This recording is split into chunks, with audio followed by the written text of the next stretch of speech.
ఈ వాక్యమే దేవుడు. ఈ వాక్యాన్ని మనం పరిశుద్ధాత్మతో ఎప్పుడైతే చదవగలుగుతామో దేవుడు నీతో ముఖాముఖి మాట్లాడటం జరుగుతుంది. దేవుడు నీ పరిస్థితుల్లో తోడుండటం జరుగుతుంది. దేవుడు నీ ఆదరణకి మాదిరిగా దారి వేయడం జరుగుతుంది. ఇగో ఈ ఒక గొప్ప గ్రంథంలో ప్రతి సిచ్యువేషన్కి ఒక మార్గము, ఒక ద్వారము నీకు కనబడుతుంది. ఎలాగంటే నువ్వు పరిశుద్ధాత్మతో దేవుణ్ణి సరిగ్గా జాగ్రత్తగా వెతికితే ఈ యొక్క గ్రంథంలోనే నువ్వు దేవుణ్ణి చూడగలుగుతావు. దేవునికి స్తోత్రం కలుగును గాక. మరి కొత్తగా అనేకులు సృష్టించారు. ఎలా అని?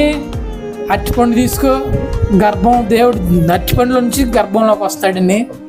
లేకపోతే నీకు ఏదో దేవుని ప్రార్థన చేసి నీ గురించి ఏం జరగబోతుందో చెప్తాను, ప్రామిస్ చెప్తా ఉంటారు. వాటిల్లో దేవుడు ఉండడండి. ఈ గ్రంథంలోనే దేవుడు ఉంటాడు.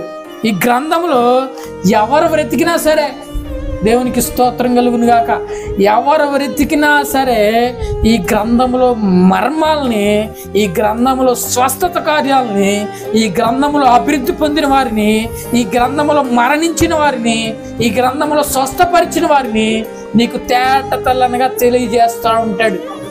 నీ పరిస్థితిని లేవనెత్తుతూ ఉంటాడు. నీ పరిస్థితిని నీకు చూపిస్తూ ఉంటాడు. నీ పరిస్థితిని ఎలా వెళ్ళబుచ్చుకోవాలో చెప్తూ ఉంటాడు. నీ యొక్క అధ్యయన పరిస్థితుల నుంచి ఎలా లేవనెత్తాలో చెప్తూ ఉంటాడు. ఈ పరిస్థితిని ఎలా నువ్వు నడుచుకోవాలో నీకు ప్రాపర్ ప్లానింగ్ అంతా దీంట్లో దేవుడు సఫలపరిచాడు. దేవునికి స్తోత్రం కలిగిన గాక. అక్కడ వెతకండి, అక్కడ మీరు మరి తిరక్కండి. ఎందుకంటే దేవుని బైబిల్ గ్రంథంలోనే నీవు తెలుసుకో. నీకు చదవటం రాకపోతే దైవ సేవకుల దగ్గరికి, మందిరానికి వెళ్ళి ఈ బైబిల్ గ్రంథంలోంచి మర్మాలను నువ్వు తెలుసుకొని నువ్వు ఈ బైబిల్ గ్రంథంలోంచి నీ జీవితాన్ని వెతుక్కో. నీ జీవితం కట్టబడుతుంది. ఎందుకంటే